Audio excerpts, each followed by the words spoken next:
Bradesco. Entre nós, você vem primeiro. Boa noite. Boa noite. O secretário adjunto de Segurança de Osasco, na Grande São Paulo, foi morto a tiros hoje à tarde, dentro do prédio da prefeitura. O atirador é um guarda civil municipal que discutiu com o secretário durante uma reunião. Ele foi preso e deixou agora há pouco a sede da prefeitura. O local continua cercado pela polícia. Equipes do SAMU e do Corpo de Bombeiros também estão em frente ao prédio. Segundo a prefeitura, houve um desentendimento entre o secretário de Segurança e o guarda civil, que atirou. Em seguida, o guarda civil se trancou na sala até a chegada da polícia. Você terá mais informações ao longo desta edição do Jornal da Record. A venda de falsos atestados médicos na internet é cada vez mais comum e costuma aumentar no período de férias. A produção do Jornal da Record entrou em contato com um homem que, em poucos minutos, produziu um documento falso. E para dar mais credibilidade, ele ainda gravou todo o processo.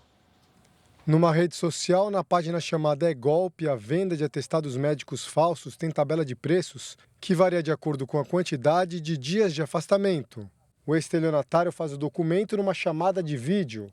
O produtor do Jornal da Record acompanhou o passo a passo. 4 e 5. Ele usa um aplicativo popular entre os médicos. Ele sugere a data de início do atestado. Você quer que eu coloque a partir de hoje, de agora, até o que você quer sair? Fica mais fácil para emitir depois. E discute qual o motivo do afastamento. Intoxicação. Em minutos, o atestado digital fica pronto. O CRM usado no atestado é de um médico que já faleceu. Combater a venda de atestados falsos é um desafio para as entidades médicas. O Conselho Federal de Medicina criou o site Atesta CFM, em que os médicos teriam que emitir ou validar os atestados na plataforma. Mas a obrigatoriedade foi suspensa por decisão da Justiça Federal. Nós estamos com recurso junto ao Judiciário e a gente acredita que em breve nós possamos voltar a utilizar a plataforma ou realmente iniciar o uso da plataforma. Diante da quantidade elevada de fraudes, os departamentos de recursos humanos das empresas criam estratégias para verificar a veracidade dos documentos. O trabalhador que entrega um atestado falso pode ser demitido por justa causa e ainda corre o risco de responder criminalmente por falsificação de documentos e estelionato. Porque ele gerou um prejuízo a alguém, já que ele teve um benefício econômico. Por que as pessoas fazem isso? Para não ter o desconto na sua folha, certo? No seu pagamento. Para não ser conivente com o crime, nosso produtor não fez o pagamento e o estelionatário cancelou o documento. Veja agora outros destaques do dia. Na volta ao Palácio do Planalto, depois de cirurgia, Lula faz reunião com o ministro da Fazenda, Fernando Haddad, de olho no orçamento. Como estão os preços do material escolar? Nossos repórteres mostram a variação em diversas cidades brasileiras. Com segurança reforçada, Congresso americano oficializa a vitória de Donald Trump nas eleições. Nevasca cancela voos e fecha rodovias na Europa e nos Estados Unidos. Clubes brasileiros retomam treinamentos em busca dos títulos estaduais.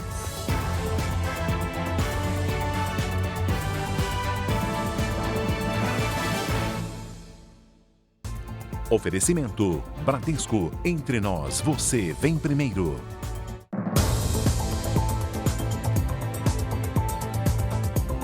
Novas vítimas reconheceram o homem que foi preso por perseguir uma mulher que trabalha num shopping na zona norte do Rio de Janeiro. O homem acusado pelo crime de stalking, a perseguição com ameaça à segurança da vítima, vinha sendo monitorado pelas câmeras do shopping em Madureira, na zona norte do Rio.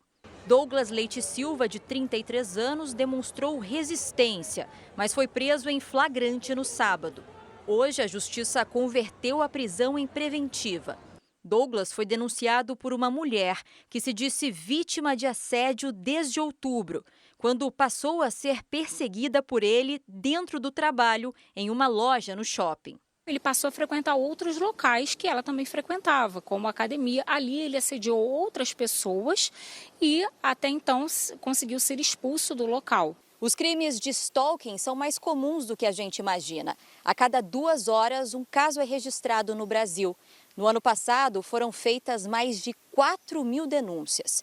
Aqui no Rio de Janeiro, houve 730 ocorrências, 2 por dia. Com a repercussão da prisão, outras mulheres em redes sociais relataram ter sido vítimas de Douglas.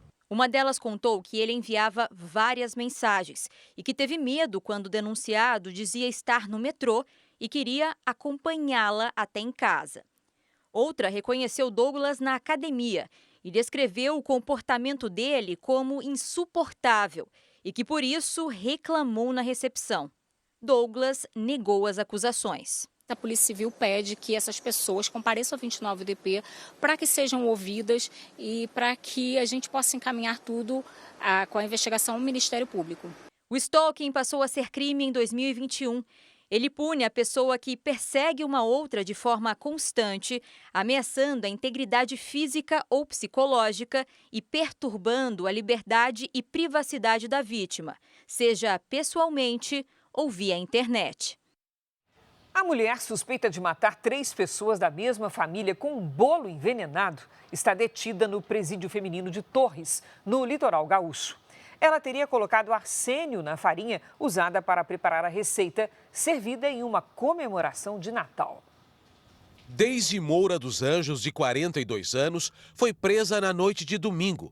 Ela é suspeita de envenenar um bolo que causou a morte de 3 pessoas da mesma família em Torres, no litoral gaúcho, em 23 de dezembro. Ao todo, 6 pessoas passaram mal e procuraram atendimento médico. Uma delas segue internada, Zeli dos Anjos, de 60 anos, que preparou o doce e é sogra da mulher detida.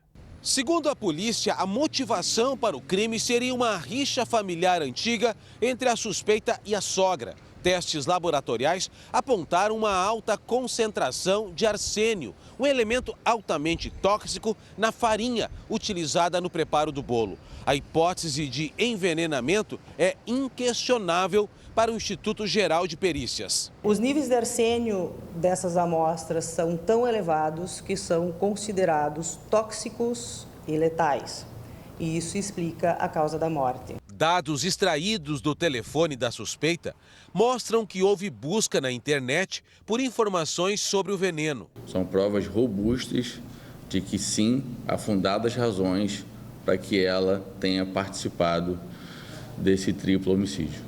Morreram a professora aposentada Maida Berenice da Silva, de 58 anos, a irmã dela, Neuza dos Anjos, de 65, e Tatiana dos Anjos, de 43, filha de Neuza.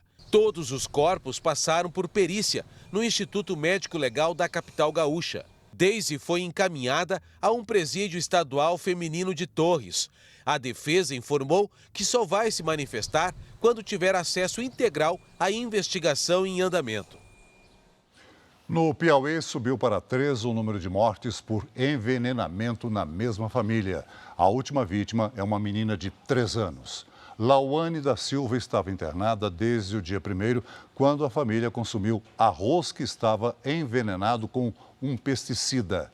A primeira morte que foi confirmada foi a de Manuel da Silva, de 18 anos. Davi da Silva, de 1 ano e 8 meses, morreu no hospital. 2 pessoas seguem internadas. Nós voltamos a falar sobre a morte do secretário adjunto de Segurança de Osasco, que foi baleado por um guarda civil dentro da sede da prefeitura. Quem tem as informações é a repórter Adriana Perrone, que está na porta do prédio. Adriana, boa noite. Oi, Cris, Celso, boa noite para você, boa noite a todos. A movimentação aqui em frente à Prefeitura de Osasco continua muito grande. A informação que a gente tem é de que o corpo do secretário adjunto permanece dentro da sede da Prefeitura. A gente não tem informações ainda de que horas será retirado o corpo daqui. Conforme a gente já informou aqui na abertura do Jornal da Record, responsável, né, o atirador, ele foi preso, deixou a sede da prefeitura, foi levado para a delegacia. Aqui em apuração, que ainda precisa ser serem confirmadas algumas informações, Cris, é de que esse homem é um guarda civil. Ele teria trabalhado como guarda civil até cerca de 2 anos. O nome dele é Henrique Marivaldo. Ele teria trabalhado então como guarda civil até 2 anos atrás e estava trabalhando até o fim de 2024 como segurança de Gerson Pessoa, que é o prefeito que acaba de assumir então aqui a prefeitura de Osasco. Os argumentos que a gente ouve por aqui é de que ele teria ficado insatisfeito porque não faria parte da equipe de segurança do prefeito nessa nova gestão dele. Tudo isso precisa ser apurado, tudo isso está sendo investigado pela polícia, agora que ele já foi levado então para a delegacia, depois de toda a confusão que aconteceu aqui dentro da prefeitura. A gente tentou contato agora, chegando aqui à sede da prefeitura, com a assessoria de imprensa. Ninguém está falando ainda, ninguém está confirmando essa informação de que o motivo seria esse de fato. Então a gente pode voltar a qualquer momento com mais informações. Cris. Ok, Adriana, até já. Os Estados Unidos e a Europa enfrentam tempestades e baixas temperaturas. As nevascas já provocaram o atraso de centenas de voos e o fechamento de rodovias. O branco ganhou as ruas em vários pontos do Reino Unido. Em algumas regiões foi possível praticar esportes radicais nas áreas alagadas. Os aeroportos do noroeste da Inglaterra tiveram a operação interrompida por causa do mau tempo. Voos na França, Alemanha, Holanda e Bélgica também foram cancelados. Uma situação que provocou o caos na volta para casa depois da virada do ano. Portugal também está em alerta por causa do mau tempo. Segundo o instituto que monitora o clima, existe o risco elevado de ondas gigantes e nas áreas mais altas pode haver nevascas. Já os Estados Unidos vivem o que pode ser a pior tempestade de neve da última década. De acordo com o Serviço de Meteorologia Nacional, o clima extremo está sendo provocado pelo fenômeno vórtice polar. Fortes ventos que circulam no Ártico e se espalham pelo hemisfério norte. 7 estados americanos decretaram estado de emergência, numa extensão de mais de 2.000 quilômetros do país. Mais de 60 milhões de americanos foram orientados a ficar em casa. 300 mil estão sem energia elétrica. Os aeroportos de Washington, Nova York e de Chicago foram os mais prejudicados, com voos cancelados e atrasos. Em alguns locais, a neve acumulada pode passar dos 60 centímetros. Previsão do tempo, hora de conversar com a Lidiane Sayuri. Oi, Lid, boa noite. Quais são os seus destaques para essa semana? Mais chuva e calor em grande parte do país. Cris, boa noite para você. Oi, Celso, boa noite. E boa noite para você de casa. A atmosfera úmida e quente forma nuvens carregadas, principalmente à tarde.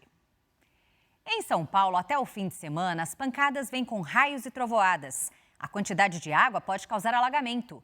À tarde, chance de granizo. As máximas chegam aos 28 graus.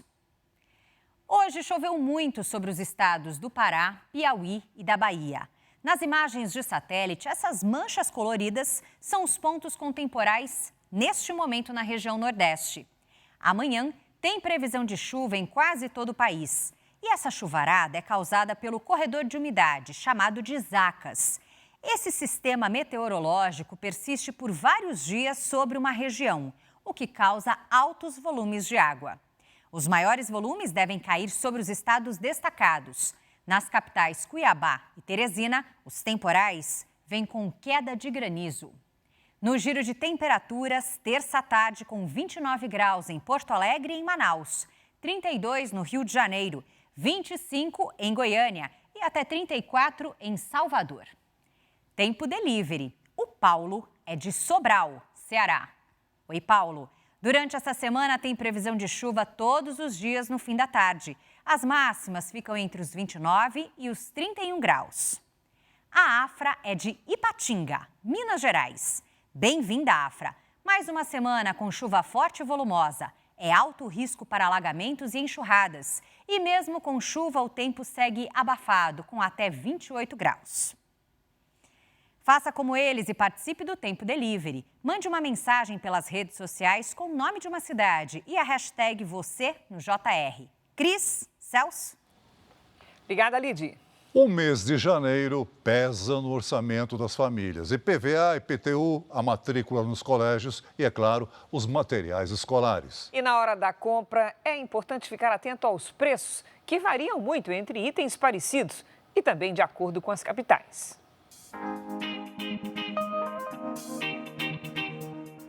As papelarias estão cheias de opções, porque logo, logo as aulas vão começar. A missão de hoje é comprar os itens essenciais da lista de material escolar. A gente quer saber a diferença de preços não só aqui nas papelarias de São Paulo, mas também em várias capitais do país. Vamos começar? A Adriana está com a cestinha cheia, mas garante que a economia vai ser certa por aqui. Os cadernos eu estou reaproveitando, né? Porque foram tipo 6 folhas que ele ocupou, sabe, de alguns cadernos, 10 folhas. Então a gente arranca e vai. O Henrique já sabe que vai reaproveitar o estojo também. A gente vai usar do ano passado, mas tomara que cabe tudo. Os 11 itens pesquisados nesta loja em São Paulo saíram por R$ 116,50. Os produtos importados estão mais caros. As mochilas que são bem de fora, essa parte de EVA, essas coisas que tem essa questão do dólar, com certeza teve um aumentinho. Viemos a uma segunda papelaria na capital paulista. A maior variação de preço foi encontrada, sabe onde? Nos cadernos. Se a capa escolhida for algum personagem conhecido, o item pode custar até 3 vezes mais. Salta de R$ 16,90 para R$ 41,90.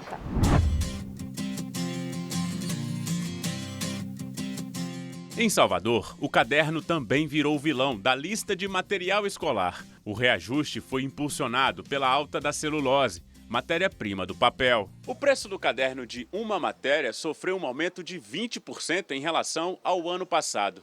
Reajuste parecido no caderno de 10 matérias, mais usado por estudantes do ensino médio. A lista básica com os 11 itens principais custa em média R$ 150 aqui. Os pais já perceberam a alta nos preços na capital baiana. A gente tem que tirar de outras coisas, de outros lugares, para estar dando prioridade, né? O material escolar sim, e compromete um pouquinho. Em Belém, a lista de materiais com os mesmos itens é quase 40% mais barata, R$ 93,70. Mas vale visitar mais de uma papelaria em busca de um preço melhor. Os preços diferenciam, não é? De acordo com o local onde a loja se encontra.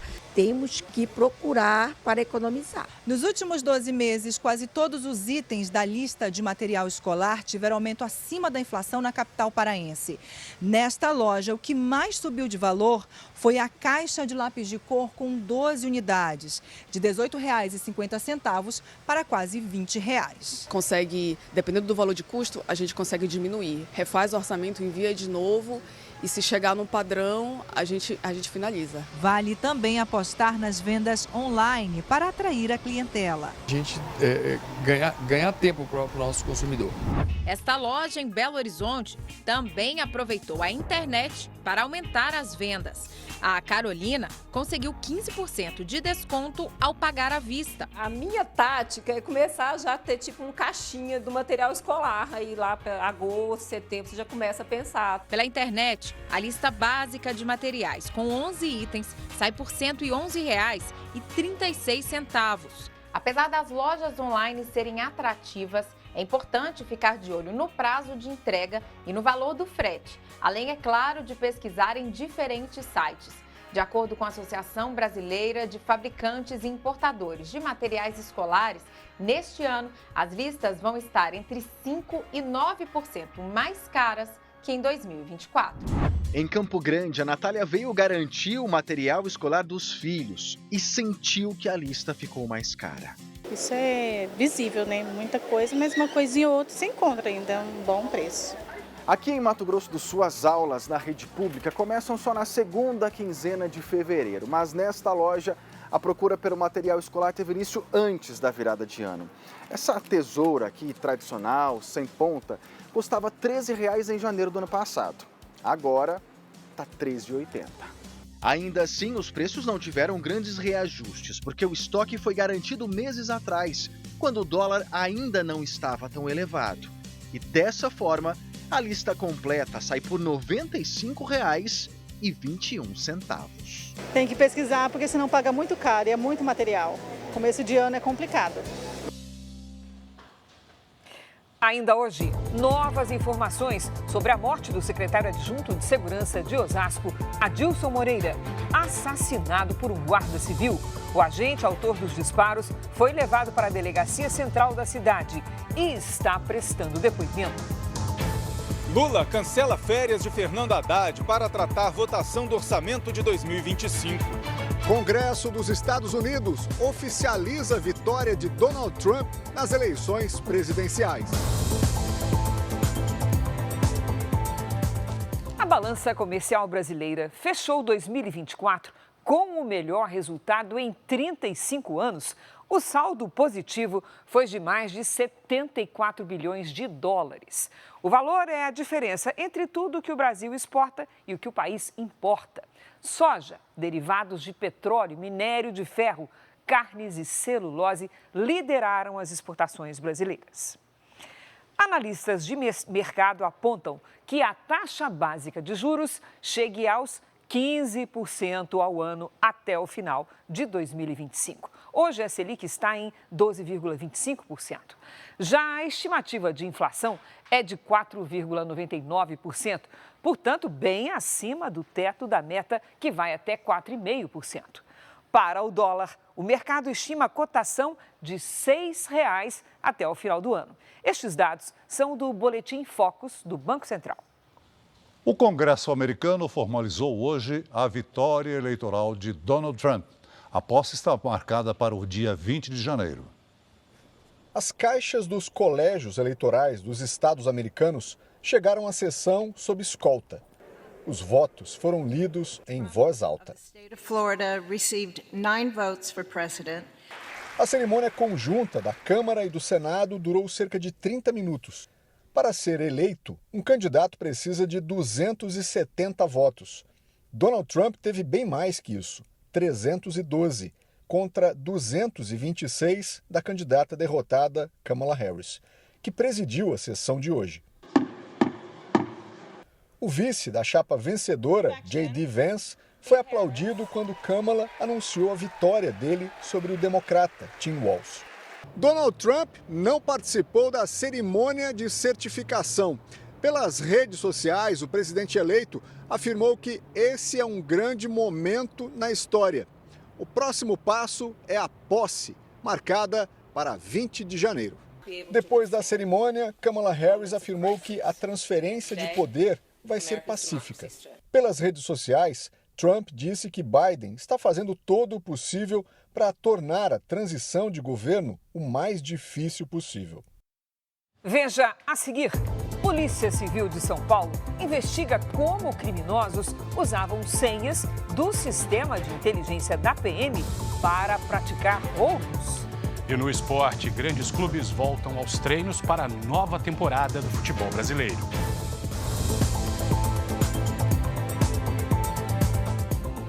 A Polícia Civil de São Paulo investiga o uso indevido da senha do sistema de inteligência da PM. Criminosos monitoravam ilegalmente a movimentação dos agentes na região onde os roubos eram praticados. Na esquina de um bairro sofisticado de São Paulo, o ladrão espera a quadrilha terminar o roubo à mansão da família Maluf em novembro do ano passado. Os assaltantes tinham a certeza que nenhuma viatura da PM circulava por perto. O território estava livre para fuga. Em Bauru, interior de São Paulo, outro caso. 2 mulheres chegam num carro de aplicativo, enganam o porteiro e conseguem entrar. Já dentro do apartamento, uma delas fala ao telefone. Segundo a polícia, do outro lado da linha estava Luiz Fernando Schneider Monte, o homem que tinha acesso ao sistema da PM e que dava cobertura para ladrões. De acordo com a investigação, o serviço era vendido para várias quadrilhas. Os valores iam de 50 a 500 mil reais, dependendo do tipo de acesso ao sistema da PM que os criminosos queriam. O suspeito está preso desde julho. O julgamento dele está marcado para o mês que vem. Em depoimento, o suspeito afirmou que comprou o acesso ao sistema do Copom de um homem que dizia ser policial e que pagou 50 mil reais pela senha.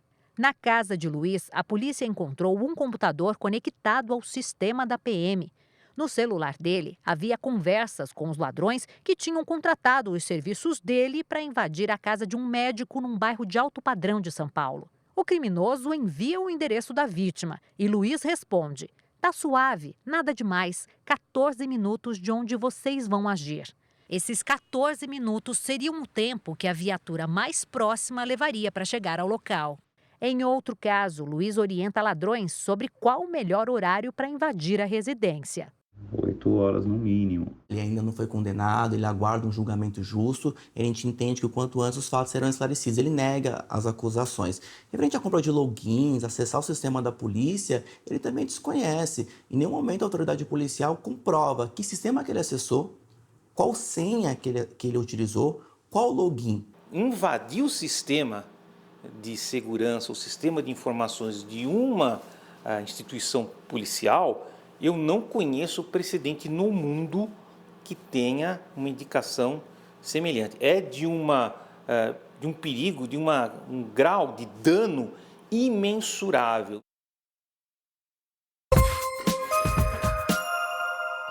Um túnel cavado por criminosos foi descoberto na zona leste de São Paulo. A estrutura pode chegar até 2 quilômetros e fez parte de um plano frustrado para invadir uma empresa de valores que está desativada. Ninguém foi preso. Foi entregue hoje em Belém a primeira de uma série de obras e melhorias para a COP30. O novo canal da Timbó, na periferia da capital paraense, deve ampliar a drenagem do bairro que costuma alagar. Belém será sede da Conferência das Nações Unidas sobre as Mudanças Climáticas em novembro. Criminosos invadiram uma delegacia na madrugada de domingo em Aruanã, interior de Goiás. O local fica fechado nos fins de semana, sem vigilância. Cerca de 20 armas e munições foram furtadas. 2 suspeitos foram presos. A disputa entre traficantes mudou a rotina dos moradores de Vila Isabel, um dos bairros mais tradicionais do Rio de Janeiro. Hoje, a Polícia Militar reforçou o patrulhamento depois de um fim de semana de intenso tiroteio. Uma moradora foi atingida dentro de casa. Viaturas da Polícia Militar foram posicionadas nos acessos à comunidade. Ainda assim, os moradores passaram o dia assustados. A gente nunca sabe quando vai sair, quando vai voltar, se está tendo uma confusão, que já aconteceu isso. Ainda era madrugada quando o intenso tiroteio foi registrado no Morro dos Macacos.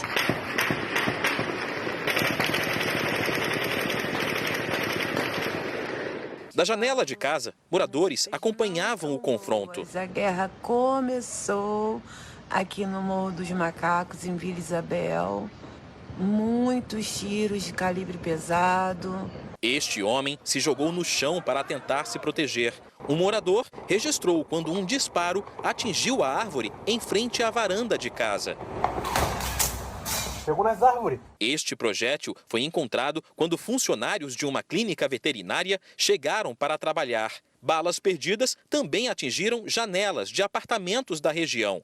Uma moradora acabou ferida dentro de casa e foi levada para este hospital. A disputa e os constantes tiroteios na comunidade têm alterado a rotina dos moradores.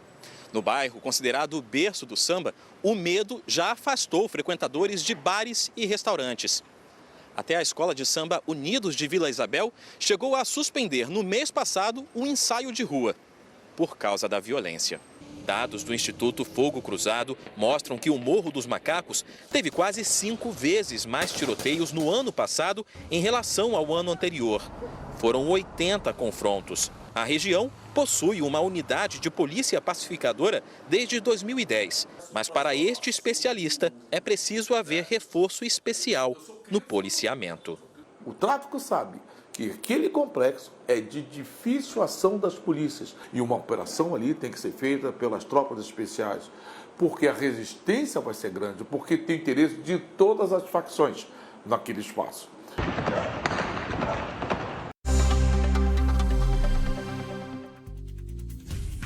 O homem responsável pelo atentado que terminou com 15 mortos em Nova Orleans, nos Estados Unidos, visitou 2 vezes a cidade antes do ataque.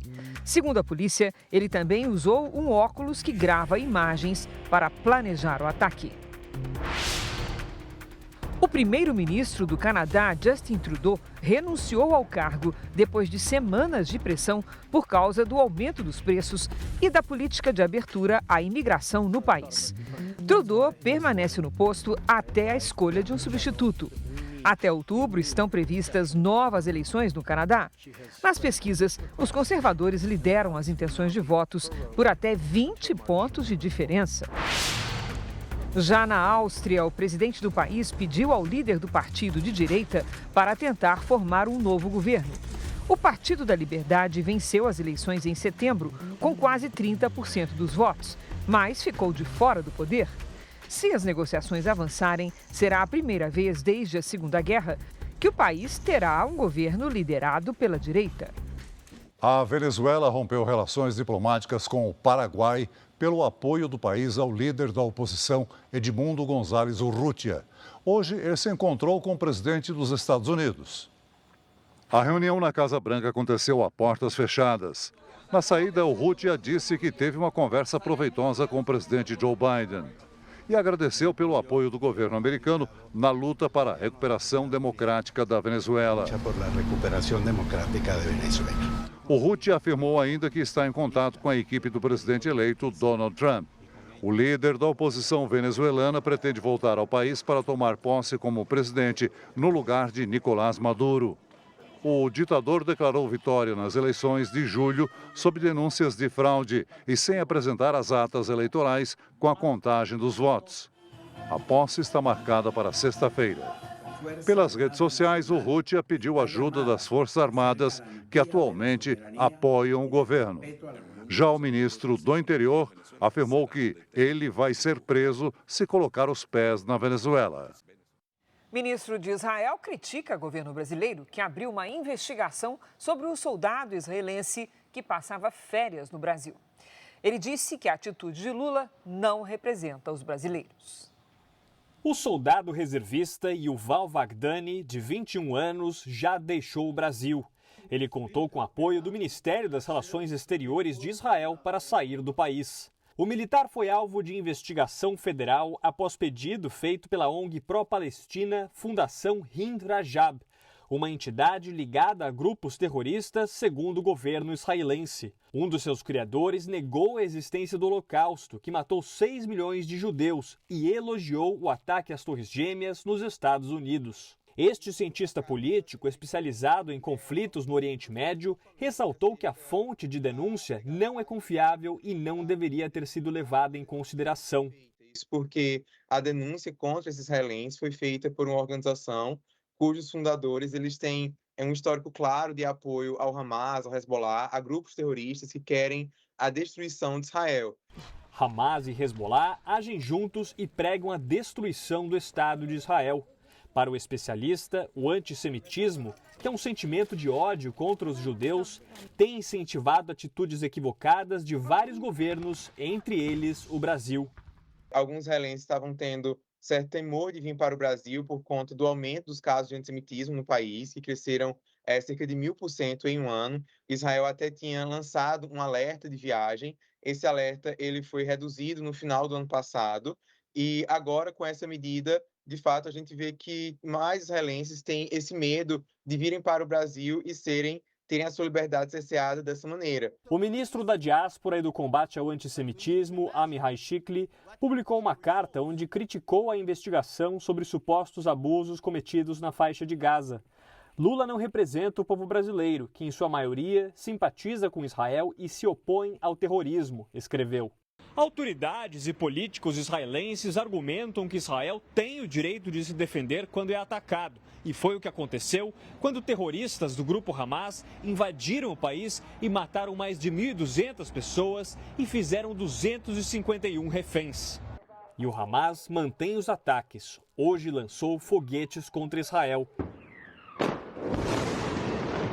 E terroristas na Cisjordânia abriram fogo contra um ônibus e carros com israelenses. 3 pessoas morreram e 8 ficaram feridas. O exército de Israel montou bloqueios na região para evitar novas ações terroristas. Os atiradores conseguiram fugir.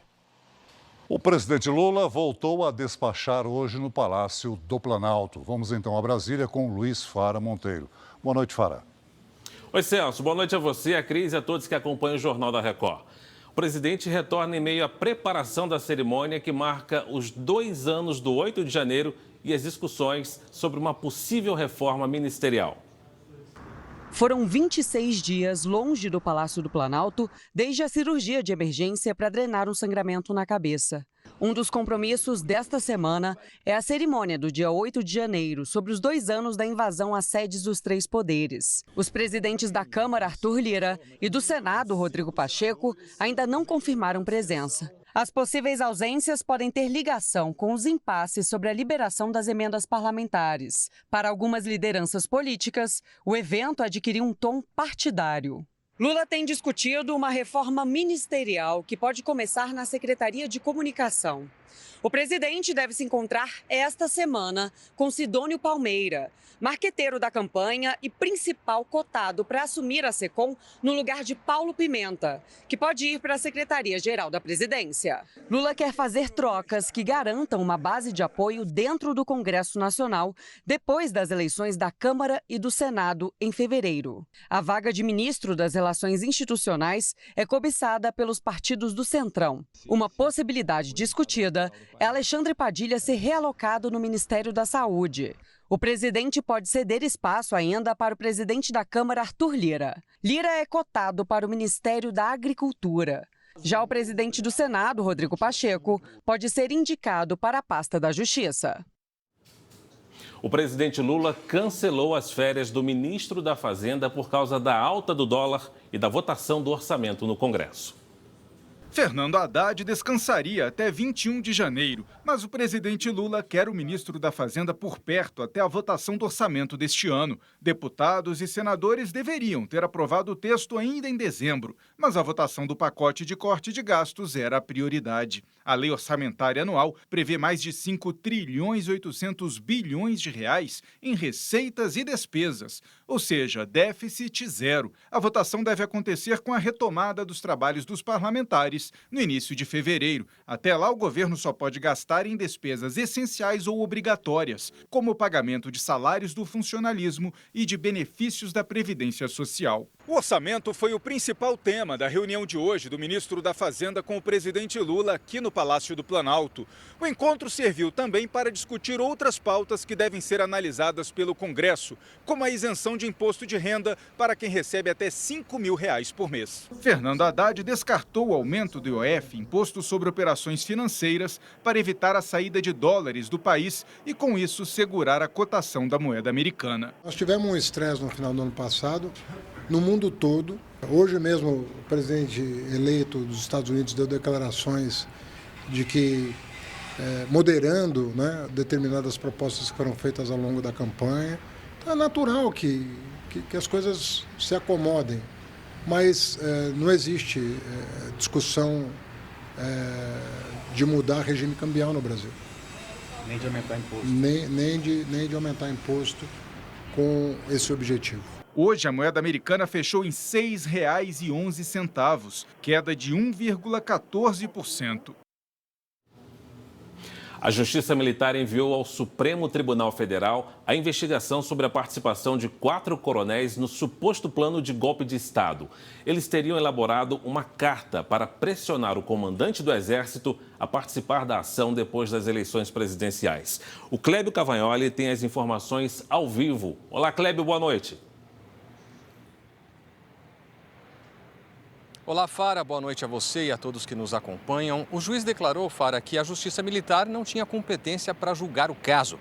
O episódio também é investigado pela Polícia Federal. Dos 4 militares que estariam envolvidos na elaboração da carta, 3 foram indiciados. O coronel da ativa, Anderson Lima de Moura, e os coronéis Carlos Pazini e José Otávio Machado, que estão na reserva. A carta com teor golpista teria sido enviada ao então comandante do Exército, general Freire Gomes, para pressioná-lo a aderir ao suposto plano de golpe depois das eleições presidenciais de 2022. O processo foi recebido hoje aqui na primeira turma do Supremo. O relator é o ministro Alexandre de Moraes. Nós não conseguimos contato com as defesas dos citados. Fara. Obrigado pelas informações, Clébio. Eu fico por aqui. Para você saber mais notícias de Brasília, basta acessar o r7.com. Voltamos ao estúdio em São Paulo. Celso. Obrigado, Fara. E nós voltamos a falar com a repórter Adriana Perrone sobre a morte do secretário de Segurança, Adilson Moreira, que foi baleado dentro da sede da Prefeitura de Osasco. Adriana, a Polícia Científica já chegou aí?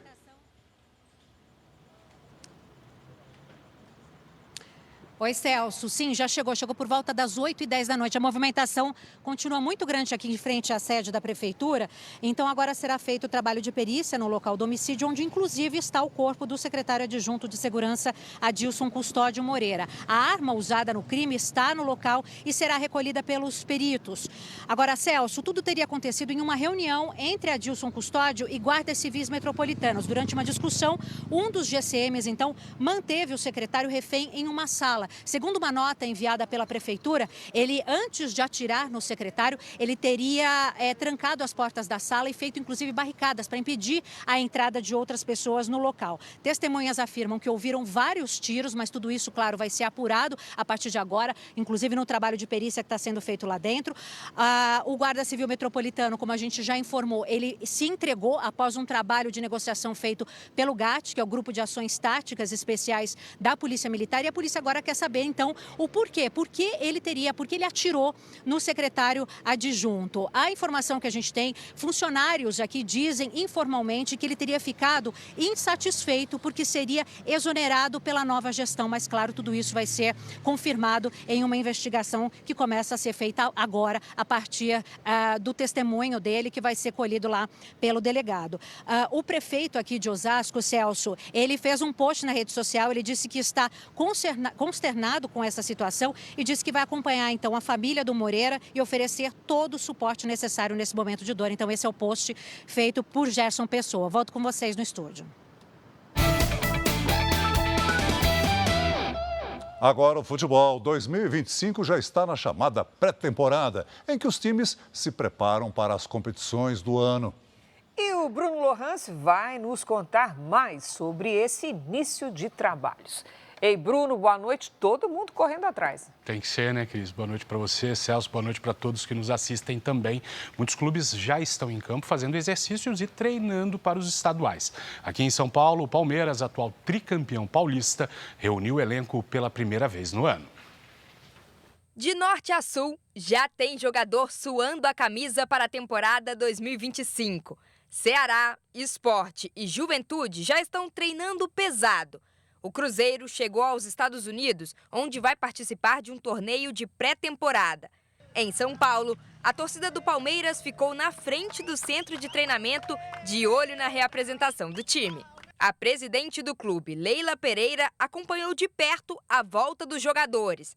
As novidades são os atacantes Paulinho e o uruguaio Facundo Torres, recém-contratados. O Palmeiras continua entre os favoritos, não só para o Campeonato Paulista, mas para todas as competições que vêm pela frente. A expectativa em torno do Paulinho sempre é uma expectativa muito alta. O Facundo é um jogador importante, um jogador competitivo, que tem uma movimentação muito boa. A pré-temporada vai ser curta, 9 dias. O Palmeiras vai estrear no Campeonato Paulista em 15 de janeiro, no Allianz Parque, com transmissão da Record. Campeão paulista nas edições de 2022, 2023 e 2024, o time comandado por Abel Ferreira começa a temporada de olho no tetracampeonato paulista. Até hoje, só o paulistano, que nem existe mais, conquistou 4 títulos seguidos no torneio, mas isso no início do século passado. O volante Gabriel Menino já se despediu do clube. Ele vai jogar no Atlético Mineiro. Depois de 29 dias de férias, O elenco principal do Vasco voltou aos treinos hoje no Rio de Janeiro. O meio-campo Paulinho, que passou o ano passado tratando uma lesão no joelho, não vê a hora de jogar com um ídolo. Cara, para mim é uma honra estar aqui do lado do Coutinho e às vezes a minha ficha nem cai que eu tô aqui do lado dele ainda. O Internacional foi outro time que voltou a treinar nesta segunda-feira. A diretoria trabalha para comprar o lateral Bernabé junto ao Celtic da Escócia. Já o rival Grêmio apresentou o novo técnico, o argentino Gustavo Quinteiros. Como treinador, sempre quise chegar a dirigir en Brasil, ¿no?